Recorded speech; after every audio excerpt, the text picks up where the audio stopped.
Hey, what's up, guys, and welcome back to my reading journey. Today I'm reading the second part of Madame Bo-Peep of the Ranches. So let's do this.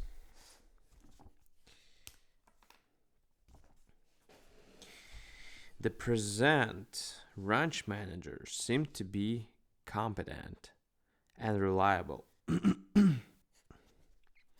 and is rapidly placing upon a plain basis a business that, in other hands, had been allowed to suffer from neglect and misconduct.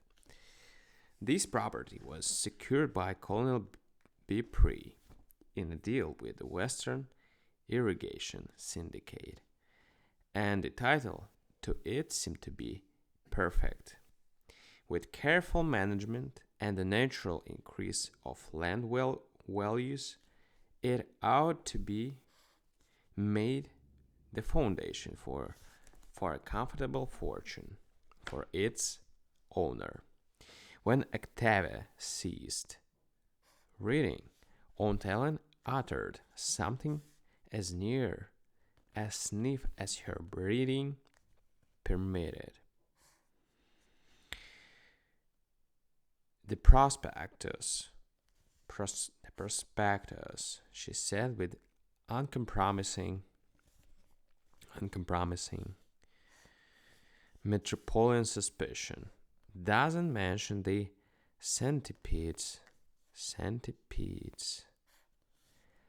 or the Indians, and you never did like mutton, Octavia. I don't see what advantage you can derive from this desert. But Octavia was in a trance. Her eyes were steadily regarding something quite beyond their focus. Her lips were parted, and her face was lighted by the kindling furor of the explorer, the ardent, steering disquiet, steering disquiet of the adventurer. Suddenly, she clasped her hands together exultantly. The problem solves itself, Auntie, she cried. I'm going to that ranch. I'm going to live on it. I'm going to learn to like mutton and even concede the good qualities of centipedes at a respectful distance. It's just what I need. It is a new life that comes when my old one is just ending. It's a release, Auntie.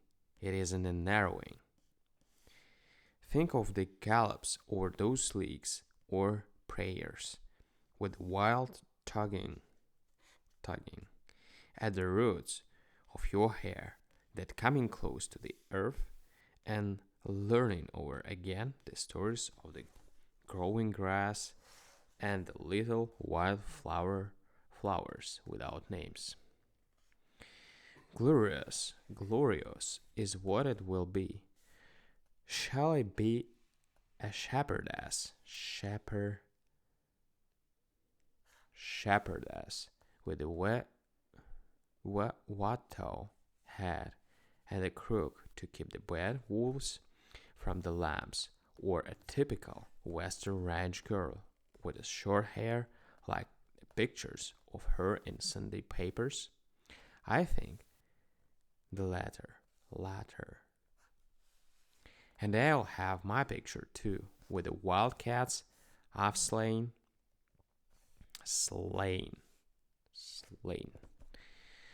single-handed, hanging from my saddle horn.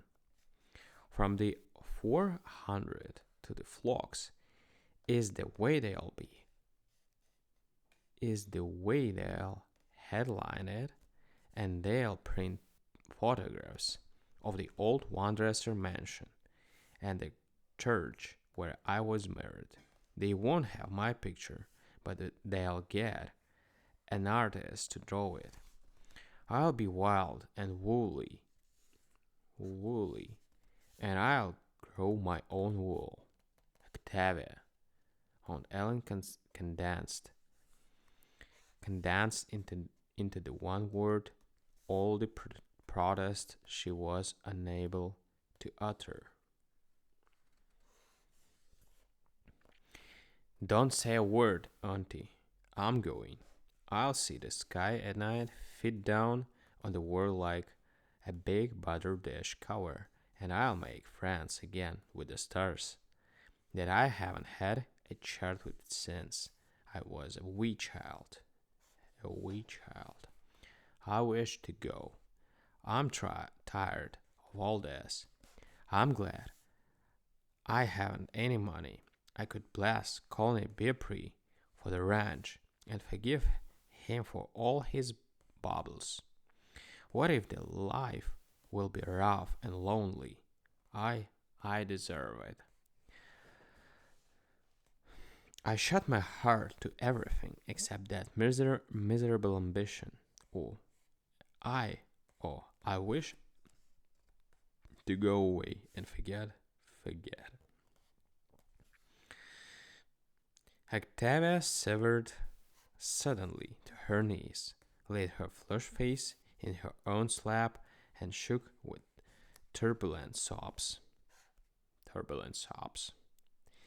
Aunt Ellen bent over her and smoothed the coppery brown hair. I didn't know, she said gently. I didn't know that. Who was it, dear? When Mrs. Octavia Beaupre, new one dresser, stepped from the train at Nopal, her manner lost, for the moment, some of that easy certitude, easy certitude, which had always marked her movements. The town was of recent establishment and seemed to have been hastily constructed of undressed lumber and flapping canvas. The element that had congregated about the station, though not often offensively demonstrative, was clearly composed of citizens accustomed to prepared route alarms. Octavia stood on the platform against the telegraph office and attempted to choose by intuition from the swaggering, straggling string of longers. The manager of the rancho the Las Sombras, who had been instructed by Mr. Bannister to meet her there. That tall, serious looking, elderly man in the blue flannel shirt and white tie she thought must be he, but no. He passed by, removing his gaze from the lady, and hers rested on him, according to the southern custom. The manager, she thought, with some impatience at being kept waiting, should have no difficulty in selecting her.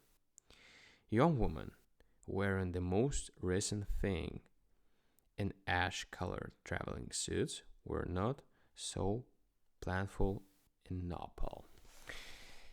Alright, guys.